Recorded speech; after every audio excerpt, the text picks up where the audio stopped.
محرم کا مہینہ اللہ تعالیٰ کا مہینہ ہے، اور حرمت والے مہینوں میں اللہ تعالیٰ نے اپنی جان پر ظلم کرنے سے روکا ہے، یعنی نافرمانی کے کام کرنے سے روکا ہے۔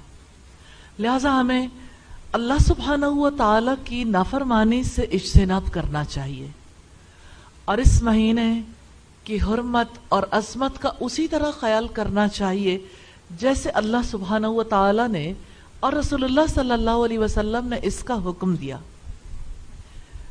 ایک بات یاد رکھنے کی ہے، اس مہینے میں جہاں نیکی کا ثواب عظیم ہے، ثواب زیادہ ہے نا، ایک روزہ جو عاشورہ کا ہے، 1 سال کے گناہوں کی معافی اس ایک روزے کی وجہ سے ہوتی، تو آپ امیجن کر سکتے ہیں 1 دن کا ثواب 1 سال کے برابر، جیسے 1 رات 1000 مہینوں سے بہتر۔ تو یہ 1 دن کا روزہ اتنی عظمت والا روزہ ہے کہ 1 سال کے گناہ معاف کیے جاتے ہیں۔ یاد رکھیے گا، گناہوں کے معاملے میں بھی اللہ تعالیٰ کی وہی سنت ہے، جیسے نیکی کا ثواب عظیم ہے، اسی طرح گناہوں کا عذاب بھی بہت بڑھ جاتا ہے۔ اس مہینے میں گناہوں پر پکڑ عام مہینوں کے مقابلے میں زیادہ ہوتی ہے، اس لیے اس مہینے میں اور ہر حرمت والے مہینے میں ظلم اور گناہوں سے بچنا چاہیے۔ ظلم کیا ہے؟ حضرت لقمان نے کہا تھا، جس کو اللہ پاک نے سورہ لقمان میں بیان کیا، ان الشرک لظلم عظیم، یقیناً شرک بہت بڑا ظلم ہے، ظلم عظیم ہے۔ اسی طرح سے شرک کی طرف لے جانے والا کوئی عمل، کوئی سوچ جس میں شرک کا شائبہ بھی ہو، زبان سے کوئی ایسے الفاظ نکلیں، اعضاء کا کوئی عمل ایسا ہو جس میں شرک کا شائبہ ہو، کانشیسلی اپنی لائف میں سے شرک کو تلاش کرنا ہے، چن چن کے اسے نکالنا ہے۔ اس مہینے میں زیادہ کوشش کر لیں، اور پتہ ہے اللہ تعالیٰ نے کس قدر زیادہ، کتنی بڑی خوشخبری دی ہے، وَيَرْزُقُهُ مِنْ حَيْثُ لَا يَحْتَسِبُ، وہ ایسی جگہ سے رزق دے گا جہاں سے کسی نے گمان بھی نہ کیا۔ وَمَنْ يَتَوَكَّلْ عَلَى اللَّهِ فَهُوَ حَسْبُهُ، جو کوئی اللہ تعالیٰ پر توکل کرتا ہے اللہ تعالیٰ اس کے لیے کافی ہو جاتا ہے۔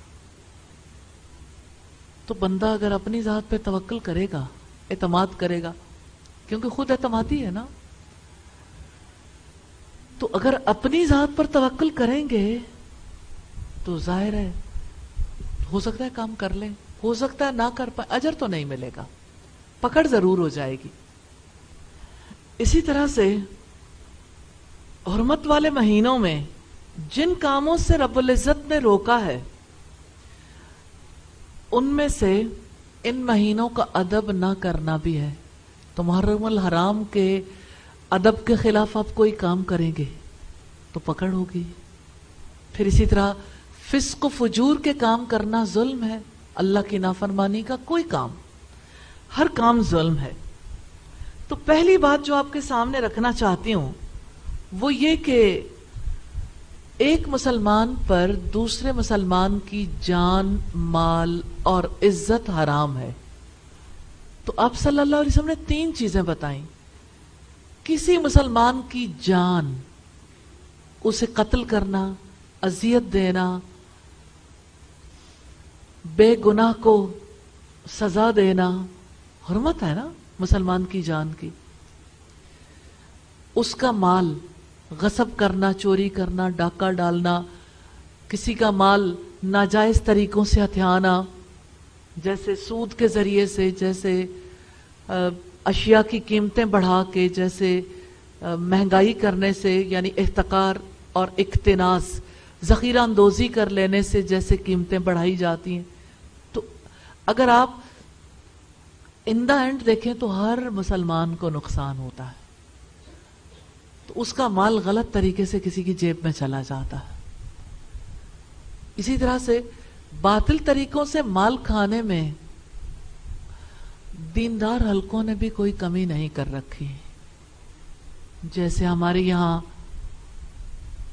ڈیتھ کے موقع پر جو رسومات ہوتی ہیں اس میں لوگوں کا مال کس برے طریقے سے کنزیوم ہوتا. سوئم ہے, چہلم ہے, جمعراتیں ہیں, لوگ اپنی پراپرٹیز بیچ بیچ کے کھانے کھلاتے ہیں, 7 طرح کے پھل, 7 طرح کے کھانے. رسول اللہ نے تو یہ فرمایا تھا سادگی سے حضرت جعفر کے اہل خاندان والوں کے لیے کہ ان کے لیے کھانا تیار کر دو کہ یہ لوگ صدمے میں. اب یہ کہا جاتا ہے دیندار حلقوں کی طرف سے 7 طرح کے پھل لاؤ, 7 طرح کی سبزیاں, 7 طرح کے کھانے. تو یہ سب سلسلہ جو ہے باطل طریقوں سے مال کھانے میں آتا. 10ویں محرم پر حلیم بنانا اگرچہ وہ بدعت بھی ہے لیکن باطل طریقے سے مال لگایا جاتا ہے نا, لوگوں کا مال کنزیوم کرتے ہیں. اچھا, پھر اسی طرح سے جیسے خاص خاص مواقع پر جیسے مال خرچ کیا جاتا ہے تو کوئی بھی طریقہ ہو, ایک مسلمان کا مال دوسرے مسلمان پر حرام ہے. اچھا, مال صرف سکے نہیں ہوتے, کتنے ہی لوگ ہیں جو کسی کی چیز بغیر پوچھے اٹھا لیتے ہیں, چھوٹی چھوٹی باتیں جو گھریلو اور اجتماعی معاملات میں, معاشرتی معاملات میں خرابیاں پیدا کرتی. جہاں لوگ اکٹھے رہتے ہیں وہ کسی کی چپل پہن جائیں. اب یہ کتنی چھوٹی سی بات ہے, اپنا جوتا بچا لیا, دوسرے کے جوتے میں وضو کرائے. مسجدوں میں اور تعلیمی اداروں میں جہاں لوگ یعنی جوتے اتار کے تعلیم حاصل کرتے ہیں, یہاں تو ایسا سسٹم نہیں ہے لیکن جہاں ہوتا ہے وہاں پر لوگ ایک دوسرے کے جوتے کو غلط طریقے سے استعمال کر لیتے. اچھا, جہاں ہاسٹلز میں لوگ رہتے ہیں وہاں کسی کا شیمپو یوز کر لیا, کسی کا سکارف اٹھا کے لے لیا, کسی کے یعنی کوئی بھی چیز, برش یوز کر لیا, ٹوتھ برش یوز کر لیا, ٹوتھ پیسٹ اٹھا لیا. یعنی یہ چھوٹی چھوٹی چیزیں ہیں لیکن باطل طریقہ باطل ہے. وہ کہتے ہیں نا, چوری لکھ دی بھی تے چوری ککھ دی بھی, ککھ دی بھی چوری ہے تے لکھ دی بھی. تو جو یعنی چوری کرنا اگر حرام ہے تو باطل کوئی بھی طریقہ اختیار کرنا حرام. اچھا, فریج میں کوئی چیز پڑی ہے, کسی کی چیز ہے, جہاں لوگ اکٹھے رہتے ہیں, کوئی آیا وہ فریج سے نکالا, اس نے کھا لیا, بغیر اجازت کے کھائیں گے تو حرام ہے. اس مہینے میں یہ سارے کام سیکھنے, کسی کی چیز بغیر اجازت کے استعمال نہیں کرنی. تو اس مہینے میں دوسرے حرام مہینوں کی طرح ہر مسلمان کی جان, مال اور عزت کا احترام کرنا چاہیے. اس مہینے میں کسی کی غیبت, چغلی, دل آزاری نہیں کرنی چاہیے. اس مہینے میں خاص طور پر اور ہمیشہ, یعنی عام مہینوں میں بھی لیکن خاص طور پر اس مہینے میں کسی کا مال غصب نہیں کرنا چاہیے, کسی سے حسد نہیں کرنا چاہیے, کسی کو گالی نہیں دینی چاہیے. اس مہینے میں بھی اور ہمیشہ اللہ تعالیٰ نے میوزک کو حرام قرار دیا, تو جس کو اللہ تعالیٰ حرام قرار دے, حرمت والے مہینے میں تو سب جان لیتے ہیں کہ محرم ہے, ذرا خیال کر لو, تو سب کو پتہ چلتا ہے نا. تو اس مہینے میں پریکٹس کر لیں, آئندہ آسانی ہو جائے گی انشاءاللہ. موبائل ٹونز چینج کر لیں, میوزک کسی جگہ پر بھی ہو اس سے اوائڈ کریں اس مہینے میں. اور ہمیشہ کسی کا مال ناحق نہیں کھانا چاہیے اس مہینے میں, اور ویسے ہر مہینے میں کسی کی حق تلفی نہیں کرنی چاہیے. اسی طرح سے محرم الحرام میں کرنے والے کام بھی ہیں, کچھ ایسے کام ہیں جو ضرور کرنے چاہیے.